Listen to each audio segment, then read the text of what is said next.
Watch the narcissist crumble in seconds, the moment one simple move shatters their entire illusion. When you finally gather the strength to draw a line in the sand, when you say no, when you choose yourself, when you stop bending your life around their moods, something strange always happens. The dynamic shatters. The temperature in the room changes. Suddenly you become the problem, the selfish one, the unreasonable one. Psychologists say this moment is not random. It's the exact point when the narcissist's internal system destabilizes. Boundaries act like mirrors. They reflect back to the narcissist everything they've spent a lifetime avoiding. Their lack of control, their fragile identity, and their profound dependence on your compliance. And psychologists consistently observe that a narcissist doesn't collapse because you hurt them. They collapse because you stop serving them. Refusing to conform, prioritizing your needs, and simply having a life that does not orbit them becomes a psychological threat. In clinical terms, this is called narcissistic injury, a perceived attack on their false self. And the moment this injury is triggered, their entire regulatory system begins to implode. They don't dislike your boundary. They cannot psychologically tolerate it. This collapse happens with startling speed. Those who've lived through it know how suddenly it can shift. The calm turns chaotic, the polite becomes hostile, the charming becomes venomous. Psychologists emphasize that this rapid change is tied to emotional dysregulation. Narcissists don't have an internal mechanism to soothe themselves, so they rely on external control to stabilize their emotions. The moment that control is disrupted, panic and fury follow. For many survivors who can't go completely no contact, maybe because of children, shared responsibilities, or unavoidable life circumstances, understanding this psychological collapse is essential. Psychologists warn that these individuals often weaponize unpredictability. They strategically oscillate between anger, guilt-tripping, false charm, and emotional intimidation to regain control. That's why learning how to interact with them safely and intentionally becomes a survival skill. When you start changing the way you respond, when you communicate more firmly, when you stop explaining yourself, when you detach emotionally, the narcissist senses the shift instantly. And they hate it. Clinical experts call this phase exposure through boundaries. You aren't just limiting their behavior, you're revealing their motives. Boundaries expose manipulation in real time. Boundaries shine a light on the power imbalance they built their identity upon. And exposure is one of the most destabilizing experiences a narcissist can face. Most survivors initially misunderstand boundaries.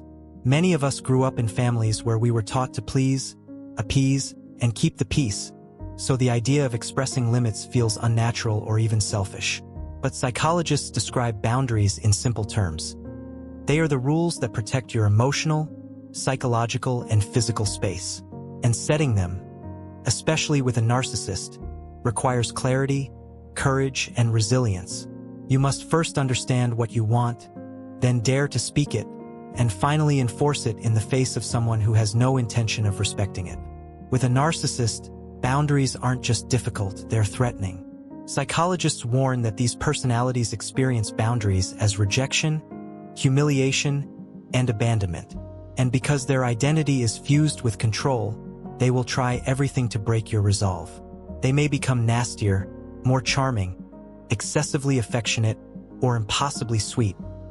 All of it designed to confuse you.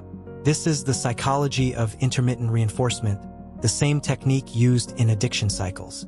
The niceness isn't affection. It's manipulation wearing a friendly mask.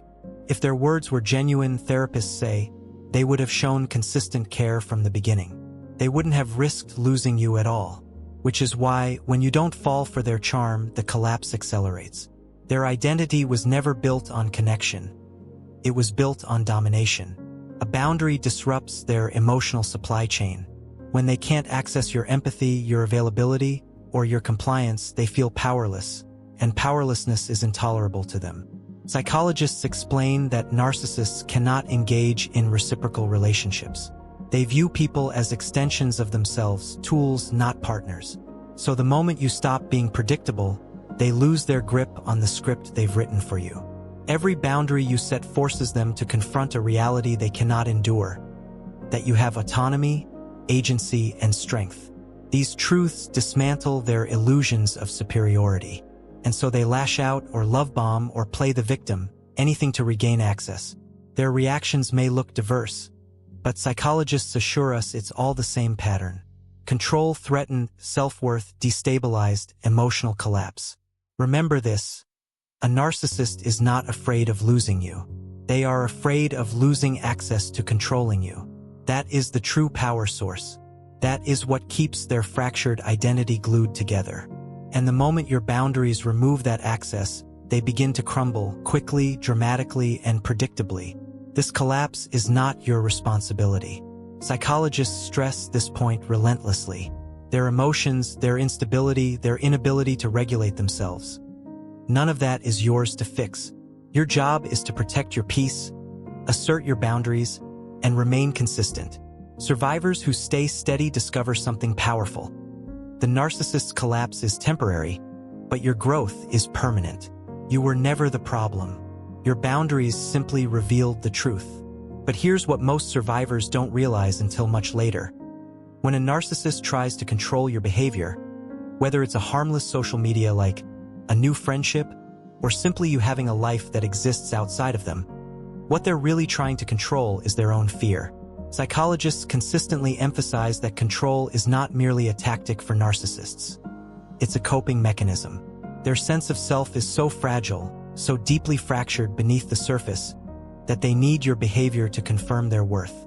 If you act independently, they interpret it as abandonment. If you show autonomy, they experience it as betrayal. You exercising free will feels to them like emotional exile. That's why they react so intensely to things that healthy people wouldn't give a second thought to. A harmless like on a friend's picture becomes proof of disloyalty. A casual conversation with someone new becomes a threat. And psychologists explain this distortion through the lens of projection. The narcissist attributes their own impulses, temptations, and fears onto you. They assume you would cheat, lie, or betray because they are the ones who operate from a place of emotional impulsivity. This is why so many survivors describe feeling constantly accused of behaviors they would never even consider. You're being forced to carry the narcissist's shadow, their insecurities masquerading as your sins. But when you set a boundary, when you calmly say, "No, I'm not deleting my friend," or "I'm allowed to choose who I like or interact with," something inside the narcissist fractures. Psychologists call this moment the identity fracture point, where the narcissist's inflated sense of power collides with the reality of your autonomy.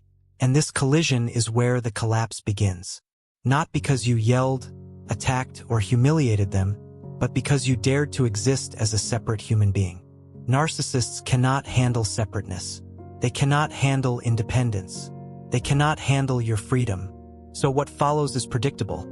Explosive rage, passive-aggressive withdrawal, sudden insults that cut too deep, or a smear campaign to tarnish your reputation. Clinical experts warn that these reactions are not random. They are tools of behavioral coercion. Rage is meant to intimidate you. Silence is meant to destabilize you. Smear campaigns are meant to isolate you from your support system so you become easier to control. Every tactic has a psychological purpose: to push you back into submission, to make autonomy feel dangerous, and to punish you for disrupting their emotional ecosystem. This is why psychologists stress the importance of emotional neutrality, not because you don't feel hurt, but because reacting only feeds the narcissist's need for control. Your silence, your calm, your refusal to engage becomes an act of psychological liberation. It shows the narcissist, and more importantly yourself, that their emotional chaos no longer dictates your inner world. Emotional detachment is not coldness. It's protection. It's reclaiming the self that has been overshadowed, criticized, and manipulated. It is the quiet power that keeps you steady while their false self trembles. And as you hold your boundaries, something remarkable begins to happen. You start to see more clearly. You start noticing the patterns, the accusations that never belonged to you, the guilt that wasn't yours to carry, the cycles you kept mistaking for connection. Psychologists describe this as cognitive diffusion, the moment when victims begin separating the narcissist's narrative from their own identity. You stop believing their version of who you are. You stop internalizing their insecurities. You stop shrinking to fit the mold they created. You begin to expand. the narcissist's collapse becomes more evident. 2. Their tactics intensify, their instability grows, and suddenly the mask they've worn so confidently begins to slip. Psychologists explain this unraveling as narcissistic decompensation, the breakdown that occurs when a narcissist loses access to the emotional fuel, your reactions, your fear, your compliance, that once kept their inner emptiness at bay. Without your emotional participation, their false identity starts to crack, revealing the anxiety, inadequacy, and desperation they've spent a lifetime hiding. And still, their collapse is not your responsibility, not your job, not your burden. Psychologists emphasize this again and again. You are not their healer. You are not their regulator. You are not their emotional parent. The narcissist collapsing because you stood up for yourself is not an invitation for you to fix them. It is a signal for you to stay the course. Their pain is not proof that you've done something wrong. It is evidence that your growth disrupts their dysfunction. Real strength isn't fighting back. It isn't rescuing them. It isn't proving your worth. Real strength is staying aligned with your truth while they spin out of control. It's choosing emotional stability over chaos. It's maintaining boundaries even when it shakes the narcissist's world. Because healing, your healing, requires consistency, clarity, and self-loyalty. And the moment you stop reacting, the moment you stop apologizing for their behavior, the moment you reclaim your agency, the power dynamic flips forever. Narcissists collapse because they lose control. You rise because you finally regain it.